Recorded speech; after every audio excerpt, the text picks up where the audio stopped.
Minsan, hindi mo kailangang matalo para matuto. Kailangan mo lang makita kung gaano kabilis mawala. Ang panalo, ako po si Ryan, 27 years old. Hindi ko talaga trip ang sugal. In fact, lagi kong tanong sa sarili ko, kung bakit may mga nahuhumaling sa slot machines. Programmed na yan eh. Paikot-ikot lang. Parang ang boring. Pero siyempre dahil uso siya sa TikTok, nakikita ko yung mga posts ng tao na nananalo raw. Parang ang dali lang, diba? Kaya one day, na-curious ako. Sinilip ko yung e-wallet games. Yun nga, parang casino sa cellphone. Una, nag-cash in ako 50 pesos. Pero hindi ko pera. Pera na pinadala sa akin ng mga scammer sa Viber. Maliw na send. Sabi ko, okay, bonus money, try ko lang. Pinili ko yung isang laro. Tumaya ako ng 2 pesos at boom, naging 50 pesos, tapos naging 130 pesos. Winidraw ko agad. Sabi ko, beginner's luck lang. Hindi ko ulitin. Pero ilang araw, nabore ako ulit.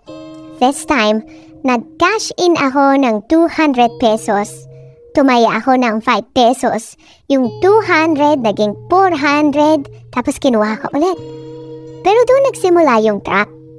Parang ang dali-daling manalo. Parang ako yung chosen one. Hanggang sa dumating yung oras na natalo ako. Nag-cash in ulit ako para bumawi. Hanggang sa tuloy-tuloy na. Hindi ko na namalayan, halos weekly na akong naglalagay. Sa totoo lang, boring din pala. Ikot ka lang ng ikot, pero iba yung tama ng baka this time, manalo ako ulit. At dun ako na-hook. Until one day, nag-cash in ako ng 2,000 in one sitting. Pera na sana pambayad para sa kuryente namin. Pero nawala lahat. Wala man lang nabalik. Sobrang sakit, Bettina. Naiyak ako, pero wala na akong magawa. Kaya gumawa ako ng isang bagay na hanggang ngayon pinagsisisihan ko. Bettina, nagamit ko yung pera ng kuya ko. Hindi niya alam na ako yung nag-cash in gamit yung account niya. Akala ko kasi mababawi ko agad. Akala ko hindi niya mapapansin. Hanggang sa isang araw dumating yung bill sa kanya. Nakita niya yung record ng mga transactions at doon, nagkagulo na lahat. Sinumbatan niya ako, nagalit siya, nag-away kami ng todo. Sabi niya, wala ka nang ginawa kundi abusuhin yung tiwala ko.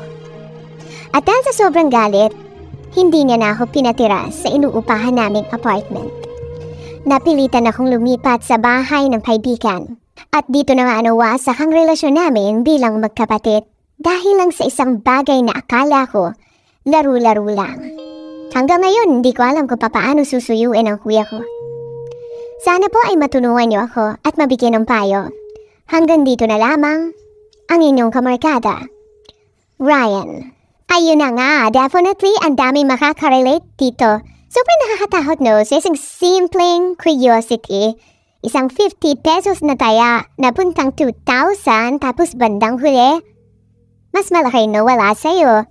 Hindi lang pera kundi ang tiwala ng pamilya mo. At yan yung hindi kayang bayaran talaga ng kahit na ano pang jackpot. Kaya mga kapamilyang kamorgada, tandaan niyo lagi, ang sugal hindi lang pera ang nilalaman yan, pati na rin ang relasyon, ang tiwala, pati yung kapayapaan ng loob. Kaya kung naririnig mo ito ngayon at iniisip mo na, sige, subukat ko kaya, try lang, ganyan. Isipin mo muna ng mabuti kung kaya mo bang mawala ang higit pa sa pera. Alam ko may explanation naman din kasi kung bakit ang daming-daming nahuhuman. Sige yan. Alam mo lahat naman tayo wired to seek happiness, diba? Meron nga tayong tinatawag sa utak natin na dopamine. Ito yung natural reward chemical. Kapag ka nananalo ka, kapag nagtatakumpay ka o di naman kaya, meron kang bagong nararanasan, nagalabas ng dopamine yung brain mo. At yung rush na yon, yun yung mismong nakaka-addict talaga. Kaya sa sugal, kita mo kahit alam mong program na talaga na talo ka, hahanap-hanapin mo pa rin yung thrill. Hindi naman talaga pera yung habol ng iba, kundi yung pakaramdam na nananalo ka. At hindi lang sugal yung ganyan, halos lahat ng behavior na extreme or repetitive, may parehong pattern talaga. For example, yung doom scrolling sa internet, scroll ka lang ng scroll sa phone mo, diba? Kahit wala ka naman talagang napapala. Or yung validation or quick satisfaction na nakukuha mo sa mga simpleng bagay na ginagawa mo. Pagpapalagay ng tattoo, di ba may real transformation na nangyayari? O di naman kaya yung extreme sports, ang habol natin dun, adrenaline. O yung gaming, o yung papunta natin sa gym lang sobra-sobra. Hindi na sa health yun o fun, kundi yung rush. Lahat ng binanggit natin, pareho lang fuel, dopamine at adrenaline. At kapag hindi mo kinutur yan, nako, unting-unti ka makukulong sa cycle ng more.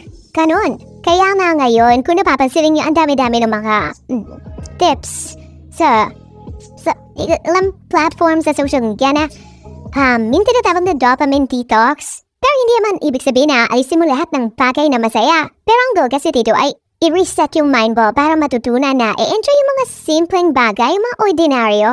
Paano? Simple. Unahin natin doon sa pag-limit ng screen time para hindi laging overstimulate ka, diba? Balik tayo sa basics. Walk ka sa labas ng bahay ninyo, sa subdivision, sa village ninyo.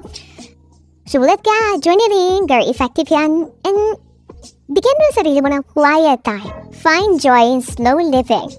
Kumain ka with your family. Trip sa lugar na kung saan may preskong hangin, nature, rest. Kasi sa totoo lang, kung puro 3 yung hinahabol mo, mauubos ka.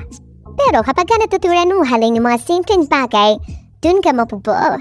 Kaya sa mga pamilang kamorikata natin, hindi lahat ng sinusubukan natin na nakakapagbigay sa atin ng super extreme na pakiramdam ay worth it.